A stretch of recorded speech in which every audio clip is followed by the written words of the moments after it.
What's up, tech heads and gamers? It's your boy Miller, E to the Z to the E. Thank you for joining me today. So today I want to talk about my top 5 favorite third-party games that came out in the month of November for the Nintendo Switch.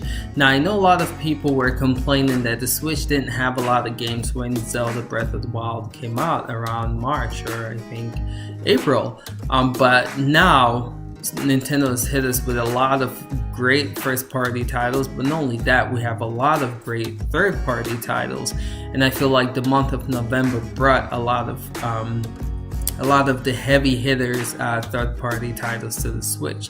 So to get started, I'm talk about my 5th least favorite. Not saying it's bad game, it's just top 5. So if you make the top 5, it means that's actually pretty good, because again, a lot of games came out in the month of November for the Switch, but 5th is my least favorite one, is being the one that I enjoyed the most on the Nintendo Switch. So to get started, on number 5 is Rocket League. So this game is really good, really fun, and I love how they made the adaptation to the Nintendo Switch. The fact that on the same console you can play versus each other with split Joy-Con, I think that's awesome. This also brings the Rumble feature, Rumble support to the Switch, so I think that's great as well. Graphically, it's not as good as the PS4 and the Xbox One, but it looks good enough for me, and so I really like this game. I just got it,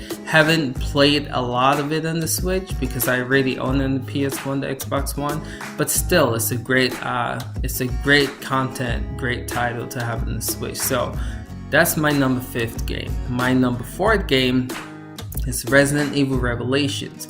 So why this is number 4 is because I've always wanted to play Resident Evil Revelations 1 and 2, and I feel like the price for this game is amazing, $20 for each one. So $40 if you want to get the collector edition, which comes with both of them.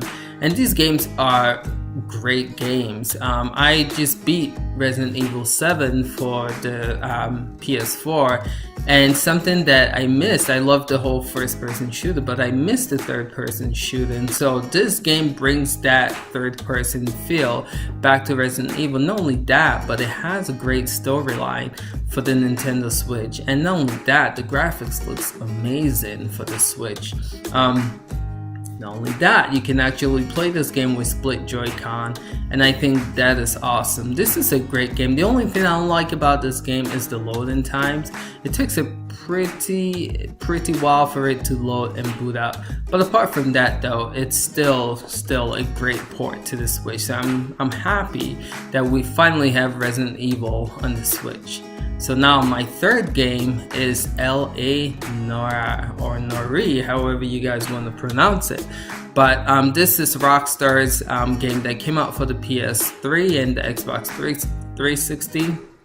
They just released a remodel for the PS4 and the Xbox One, and this is kind of like the same game that was just re-released for the PS4 and the Xbox One. The graphics looks incredible, and everything you love from L.A. Noire comes back on the Switch. But not only that, they added Rumble support features, and then you can also use the touchscreen to move around. You guys can see the video that I made when I did the overview video. It looks great on the Switch. It plays pretty well on the Switch.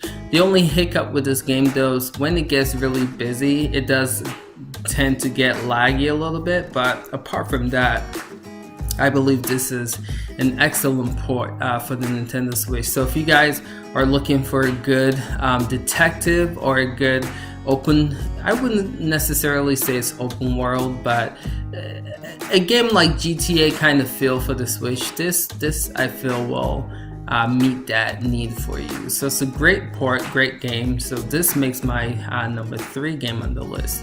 So my number 2 game, you guys will be surprised about this because this is probably on everyone's number 1. But Skyrim, I feel like this is one of the best ports. One of the best ports that you can get on the Switch. They did a really good job. They brought everything, DLC, all added in this. The graphics looks amazing if you're playing in handheld and if you're playing it docked. I haven't put a lot of time into this game because, again, November has been so packed with games, and then Xenoblade Chronicles 2 just came out. But this is a game that I know that I'm going to get back to because it's awesome to play a game like Skyrim, you know, on the go anywhere. So if you guys haven't checked out Skyrim, definitely check out my overview video on it. It looks incredible, plays great both in handheld mode and docked. Graphic wise, it looks amazing. The HD, it looks really good on the Switch screen. So if you haven't checked out Skyrim, definitely check it out. Especially like if you're into Western RPG, this is going to fill that need for you.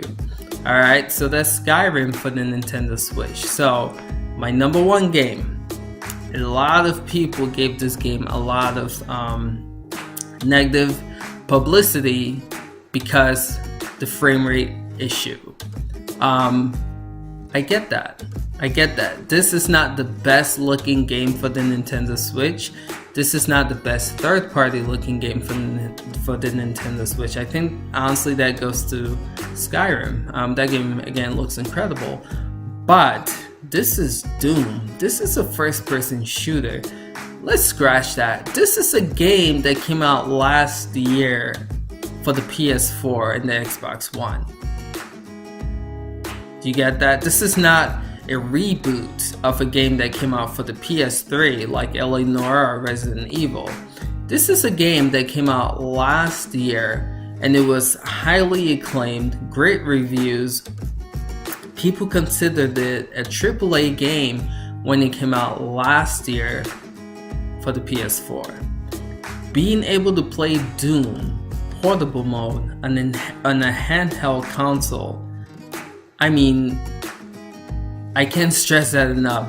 Doom is fantastic on the Switch. Again, graphically it's not the best looking game. There's frame rate issues, yes, we get all of that. But Doom is a great game, no matter what console you have it on. But then having the feature of being able to play this game on the go anywhere, anytime, is incredible. And so Doom, I feel, is my number one third-party game for the month of November on the Nintendo Switch. Not only does it include the whole, almost 15 to 20 hour single-player campaign, which I'm still working on, and I've already got about like 13 hours in, but it includes the multiplayer as well. And so the overall package, again, this was a AAA game that came out last year on the PS4 and the Xbox One. Being able to play that on the go on the Switch, that's why this is my number one game. And so I hope this list was helpful. I know that Christmas is coming for a lot of you guys. You guys are probably going to be getting Switch. I read it in the streams. A lot of y'all have requested or asked to get a Switch for Christmas. There's going to be a lot of newcomers to Switch looking for good games to get. So I hope this helps you guys make a decision on what games to get for the Switch, what third-party games to get for the Switch. So let me know if you like this video. Definitely hit the like button, hit subscribe if you want to see more Nintendo Switch content, and let me know if you guys want to see me do more videos like this. I can make one on like the best first-party titles for the Switch.